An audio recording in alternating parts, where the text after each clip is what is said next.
Our state has some incredible problems. My name is Lynn Hinderrocker. I'm here to talk about that with you and talk about the trends that have shaped this state and dragged us in one direction or another. We're not really we're not realizing the dream we had way back in the early 2000s or even around 2008 or 9 or 10.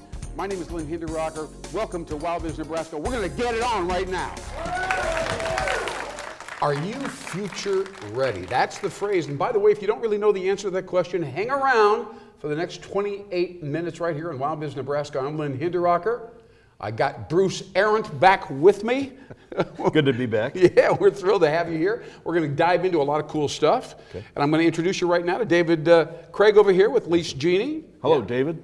Good to be here. David's our guest for today, and we're excited to have him, and we're going to be talking about his organization. It's in Millard, Nebraska, right on the edge of Omaha, and he does a wonderful job. He's been there for a long time, and we're going to dig into his business because David has been around. How long have you been in the business world, actually? Over 15 years doing what I'm doing now. Yeah, absolutely. Yeah. Well, David, let me ask you a question. I think you had a business, or excuse me, a banking background initially, did you not? Correct. What kind of got you into the leasing part of the industry? You know, having my own business, we struggled with getting a bank relationship that we could work with, and just all the struggles having to work with the regular bank. And so that's when I started looking around to see what I could do. And 15 years ago, I started Lease Genie. Now, did you buy into a franchise or a pre-existing system, or did you say, I'm just going to do it right here, open the doors, and come up with my own model? I had a mentor in Colorado that took me under his wings, taught me what the leasing industry was all about, and grew the business from there. Outstanding. Now, Bruce, I know, has got a question for you, but when you say leasing, just clarify for us, are we talking heavy equipment, like construction type stuff, or help us understand exactly what the most common transaction is, so to speak? You know, I really do a lot of construction equipment. I do restaurant equipment, trucking equipment. I really focus on industries banks do not like. Banks typically do not like restaurants, and they do not like trucking.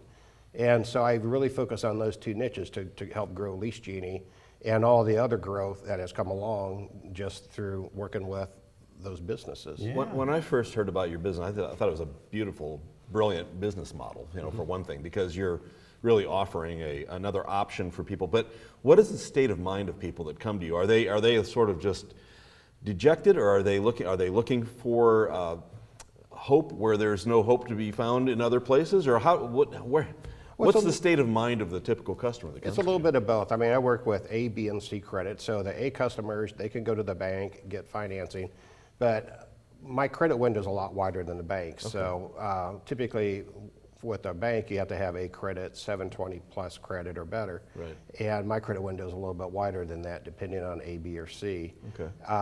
The A credit customers, they like coming and working with Lease Genie, because when we do an equipment lease, we only do a UCC on that one piece of equipment. What is that? I'm sorry. Yeah. Uniform Commercial Code. Okay. That's where you take an ownership, letting the state know that you have a security interest in that piece of equipment. Okay. And a bank would typically file a blanket UCC on all the company assets. And so that really sets me apart, and that gets me a lot of clients, because when I explain to the customer, I'm only going to file a UCC on that one piece of equipment. Okay. I'm not going to do a blanket UCC.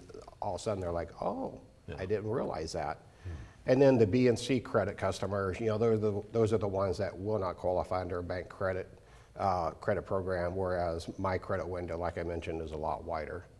Great. Now, do you work in a real selective fashion then, or do you kind of just process people as they're coming into your office on a really fast basis, or how do you choose the clients other than the credit rating that we've just discussed? I don't choose clients. Clients choose me. Yeah. A lot of my clients are referred to me. I have a wide referral network. I work with equipment vendors. Equipment vendors, sometimes they'll work with a manufacturing finance program, but again, they're like a bank. They only want the A credit, so they're losing a lot of sales. So these vendors are sending them over to Lease Genie because they know I can do A, B, and C credit. And so I really work with the customer and get their credit cleaned up. We get it submitted and get it approved. So that sounds like you make it, I shouldn't say fun. I mean, if that's the fun aspect where you're helping people, what's the toughest part of the job? Yeah. When you have a customer that you cannot help, I mean, I had one recently that was a bank referral, and I really thought I could help him, and we exhausted all the avenues, and it just wasn't meant to be. And that was the toughest conversation, as I met with him and his mother and discussed it, and it was just, you know, on occasion there are clients that I cannot help, but it's rare. I mean, usually I have a program. I have a lot of different lease programs and working capital programs, or I can usually find a program that somebody will fit in. Do you ask for collateral, like a non-traditional, you know, like maybe somebody's house or a car or anything like that, or is that not how it works? No, that's not how. I mean, on an equipment lease, that equipment that I'm financing, that is going to be what was going to secure the lease. Yeah. So the equipment itself. Yeah, the equipment itself, and then typically, I do working capital, term loans, and working capital lines of credit. Much Okay. like a bank, you pay the line up and down, and those are not secured either. I see. Okay. Have you seen, as the economy, you know, ebbs and flows and all of that, and times are good and bad, does it stay pretty consistent for you? Or do you see your business kind of ebb and flow in terms of how many people are out there trying to, you know? Especially recently with this Right, last that's what I was year thinking and a about. half. I mean, what has that done to the business? You know, I have been pretty consistent year over year, steady growth over the last 15 years, but I will say in 2020, with COVID hitting, we've actually had our best year ever. Really? Yes, and 2021 is still going that direction, and I don't have enough time in the day. I've been so busy. Wow. Yeah, it's a great, I mean, I just say I'm blessed to be busy because, you know, if it wasn't for my referral partners that refer their clients to me and trust their clients with me, Sure. and vendors that trust their clients with me, you know, I would probably be sitting there twiddling my thumbs as well. I but- haven't heard too many people say that Pretty unusual. the year of COVID was, you know. Yeah. No, Maybe the delivery business, that's about it. Yeah. You know? Right, Yeah. right. But but you've given a lot of people the opportunity, another option to move ahead and to fuel their future and that sort of thing, you know? Absolutely. That's and that's terrific. what we like doing, is helping the small and medium-sized business. And that's where most of our clients fall within. I work with a lot of small and mid-sized businesses. Sure. And revenue can be anywhere from, you know, $50,000 all the way up to, you know, $500 million. It doesn't matter. Man, that's amazing. Now, are they paying them back, you know, in monthly payments? Is that how they're working? Yes. All of our leases are set up typically in monthly payments. However, when I do like an ag deal, we try to match up the cash flow. So if I'm leasing a tractor for a farmer, I'm going to do it on a seasonal payment. I was just going to say, they may not during Yeah, the winter be yeah. able to make that payment. And so what we do is we have a contact payment every month. They'll pay you like $100 a month, just a contact payment, basically just to say, hey, Lease Genie's still here. Kind of a retainer. Sort Exactly, just to let them know, don't forget about us. And then after the harvest is harvested and sold, then that's when the annual lease payment is due. I never even thought about, you were talking about construction, I didn't think about ag, because those guys have to invest incredible amounts of money into their stuff. You know, and that's a tough industry these days in Nebraska. It's been about 6 years. The average farmer in Nebraska has not made money. So that's a big time situation. What other industries besides ag and construction and restaurants do you? I mentioned technology to him. He said Technology, that yeah. wasn't really that big deal, though. No, I do some technology. The issue with technology is typically the longest lease term is 36 months because it goes obsolete so quick. Okay. And so that's typically technology. You're just limited to 36 months, which is not a big deal. But I can do any industry, even cannabis. I can Really? finance. Oh, Yeah. that seems to be a growing business as growing. well. So what I like about you, David, your business, I love your banking background and you understand how to deal with all the data and the finance, but I love the idea of helping a small business person who, you know, may have been struggling a little bit, had a bad year or two, trying to come back out, you know. They have a dream, don't they? Absolutely. Everybody has a dream. Yeah, absolutely, you know, and I just really respect the fact that you are there because I know you have empathy for people as well as, you know, doing the business, you know. Yes. I'm sure over time you've come across a lot of people that you'd like to help or have been able to do something special for, huh? Absolutely, and I have a lot of returning customers. I have one client right now has been a longtime customer since 2008, and I finance all of his equipment, and I'm financing right now another piece for him. It's just under $400,000. Wow, Man. wow. Do you have to repossess stuff? I mean, apparently there got to occasionally be somebody who can't Occasionally, repay. but it's not a big deal. In 15 years, I know of one piece that got repossessed. Is that right? That's You'd pretty- think, considering the volume Yeah. of stuff that he does. Yeah. Wow, that's incredible. So you can look forward to 2022 and beyond and feel pretty good about it. Oh, I'm absolutely. assuming. I'm fueling the future, as they say. I love that phrase, I have to tell you. Let me ask you one more question. As Bruce knows, you are now part of the Nebraska Network, and we are grateful for that, by the way. Tell me very quickly, how would you synopsize your relation, the whole idea there? What motivated you to do that real quickly? With a new Nebraska? Yeah. I just think really to focus on industries in Nebraska, have the younger generation realize that Nebraska is still a happening place. Yeah. And they don't have to go to other states, that there's a lot going on right here locally in Omaha, Lincoln, the entire state of Nebraska. Yeah, there's innovation happening right beneath our noses in some cases, and they don't really know about it. Nobody's publicizing it. Of course, that's one of the things Nebraska is supposed to be doing. Right. Is elevating and glamorizing innovation. Yeah. But I just wanted to highlight that because Bruce has been with me all the way along down this journey with Nebraska, and we're so thrilled to have you be a part of it. I'm glad to be a part of it. I'm excited to get going. We're so excited. We're going to do a lot of great things for you. Bruce, I just want to ask you one more time, man, is there anything that you can share with us here as we wrap up the first half of this show? I know you've been on an incredible venture. Bruce is quite an illustrator. He's out there hitting the dirt and being in South Dakota. He's talking to all these families and networks and schools. I've been doing a lot of appearances in Nebraska and South Dakota and all of that, and I'm chomping at the bit to get back into the schools when school reopens again.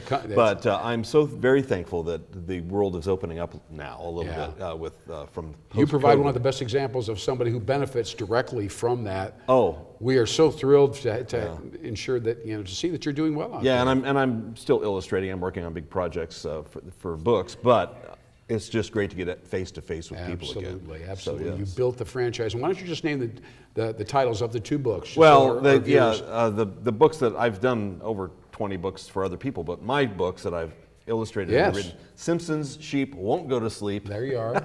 And Simpson's Sheep Just Want to Sleep. It's pretty heavy duty stuff. No, it's actually wonderful because it's opposite. I love that idea, coming back and forth. And I'm telling you, when Bruce comes into town in Yankton, South Dakota, and Vermillion, all these places, they lay out the carpet for him. They do front page stories about Bruce Arent. They set up the whole park with interesting little trails, so all the kids can go from page to page to page inside the book. It's been fun. They don't realize it's just me.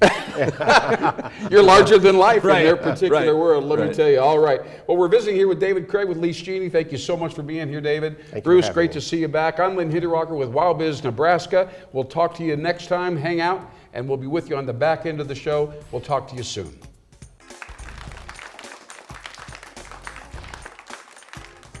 As we come out of the pandemic, the number one priority that so many organizations have, besides the fact that we're trying to get workers, by the way, and recruit some talented people internally, but above and beyond that, we're looking for new sales, new revenue, customers.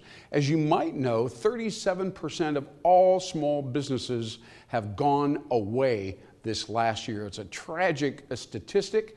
And so you want to make sure that you're ready to go, that you're positioned, and that you're ready to go and kind of go out and get some new customers, do some prospecting. Now, prospecting is an interesting thing, especially if you don't have a full boat marketing department. Maybe you have a salesperson or a sales manager, but that's about all you have internally. So you're wondering, how do we actually identify new customer prospects, and what do we do next? Do we give them a call, go out and knock on their door cold, or what's the best thing to do? And as you know, time is very important. It's hard to kind of bust in on people and introduce yourself, leave your business card. You don't know for sure whether or not they're really interested in talking to you in the short term. Now, this is a new service, by the way. I'm going to talk to you about something that Growth Dynamics, consulting firm here in the Omaha area, that's growthdynamix.org, by the way, is introducing a new service. I personally am at the forefront of this service. It's called Power Pre-Sell.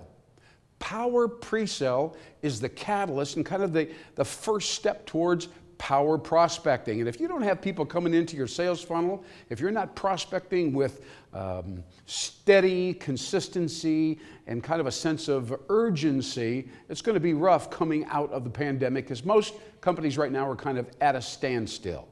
So power pre-sale precisely works like this. Now, I will work for you. Me, Lynn Hinderrocker, will do a 3-minute video for your organization. You'll have it, it'll be on YouTube, by the way, and you'll be able to grab that URL, grab that link on YouTube, and send it out utilizing your in-house emails, all the business cards, all the addresses that you have, and send it out via email to all the people that you know recently or picked up at mixers or different association events and so on. And you send them out, and of course we've got a 3-minute video. And in that video, I'm laying down some of the essential truths about your brand and about the problem that they're having.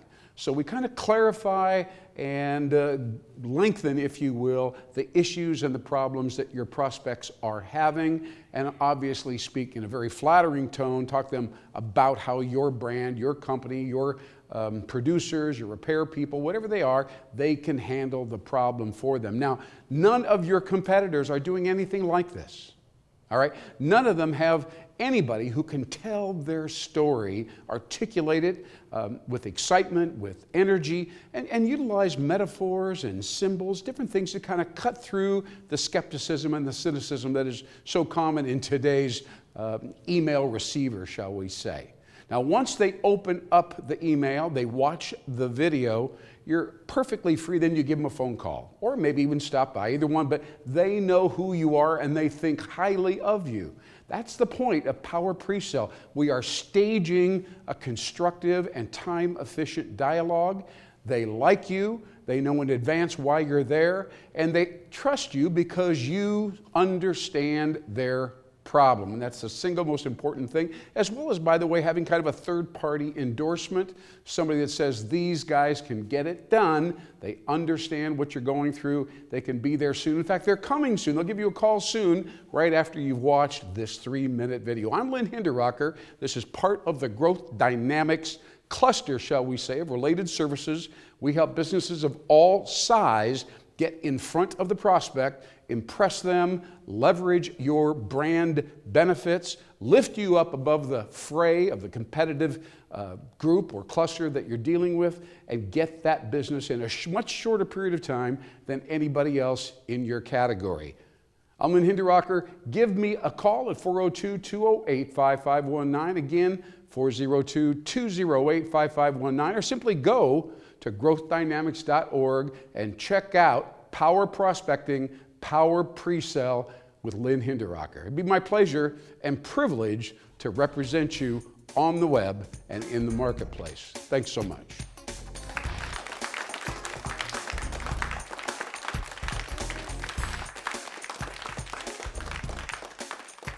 Welcome back to WowBiz Nebraska. If I could actually say that, that would be even friendlier. WowBiz Nebraska, I'm Lynn Hinderrocker.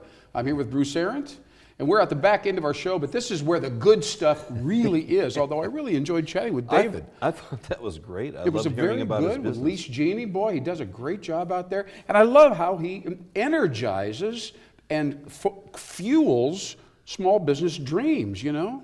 I think people, if they don't know about him, they need to know about him. They need to know about him. It's really something. If you're in the heavy equipment. If you're in, right. You know, if you want to rent a crane or something. You know, yes. You know. I was just doing that the other day. Were you really? That's good. Well, listen, let's talk about the future, and let's talk about some really fascinating insights and givens, shall we say, about how to adapt to this incredible time that we are in. Yeah. And by the way, I just met with some people early this morning that I must say, they're very nice people, but they're very blasé. They say, oh, well, it'll be back in normal. We'll just be doing pretty much what we were doing a year and a half ago, and it'll be no big deal, you know. Really. And they really believe that. But I think we're here today to kind of answer a higher call, if you will, right, and let people know that if you are not reinventing your company right now, you are operating on borrowed time. I think we will look back on this time somewhere down the road and see it more clearly and focus that is exactly the case. I think people will look back and go, shoot, we should have really been thinking along those lines. right. We should have thought about that a little bit more before we just went back into gear. Exactly. We should have retooled a little bit. So let's share with our audience what this phrase "future ready." It's a great phrase. Right. Are we prepared for what comes next? Are we going to be reactors or are we going to be proactive? Right. That's the key thing. And we've got some interesting information here from a couple business magazines. They said future-ready companies have 3 things in common. All right. So we'll discuss this because having all 3 of these could be a little challenging. Right. One is they know who they are and what they stand for. Right. All right. Kind of identity, certain sense of, shall I say, confidence about your self-identity. Right. Right. Yeah. They operate with a fixation on speed and simplicity. Speed and simplicity. That's an interesting combination. I don't really I think of convenience sometimes. It makes me think of being nimble. Nimble is or agile. Or agile, because you're going quickly, but it's simple. You're not it's not random. No, you're not bogging yourself down with too much. So you're keeping it simple. That's very, and very quick. interesting. And then finally, thirdly, they grow by scaling up their ability to learn, innovate, and get more and more good ideas, regardless of where they come from. So, of those 3, what would you think most companies would probably need to, revisit and kind of focus on a little bit, maybe cultivate that? What would be the toughest of the 3? Yeah. That most people are going to say, we do 2 out of 3 okay, but one of these, we got to be thinking about. I think that third one would be the toughest for a lot of people. They grow by scaling up their ability to learn, innovate, and seek good ideas regardless of their origin. And why is it so hard, in your opinion, to learn, innovate, and constantly come up with new ideas? Because, Lynn, we've always done it this way. Yeah. It seems to me like I've heard that recently. Yeah, that's the biggest hurdle for most people. And also, I love this last line. They seek good ideas regardless of their origin. A lot of times people ignore an idea because it didn't come from the source that they're comfortable with. You have to kind of open your mind to, okay, is it fundamentally a good idea? Then explore that path. I don't know. I would agree with you on that. Say. I want to go back to the first one though, because I think that's a little more. It's an existential thing, who we are, and what we stand for. And so often, the people sit around the room and they got to get home to the kids and they say, we're high quality performers that get it done. Yeah. And they think they're contributing to the dialogue, and they are not. That's just something that goes on a plaque that doesn't mean Absolutely. anything. So I want to emphasize the difficulty of that. Yeah. Well, let's also talk about, we have a chart, a really interesting chart here on the next page of these notes that we have on our desks here. Yeah. And so they have how should I say, kind of 3 ways to accomplish these 3 things that we just talked about. Okay. Kind of the core steps.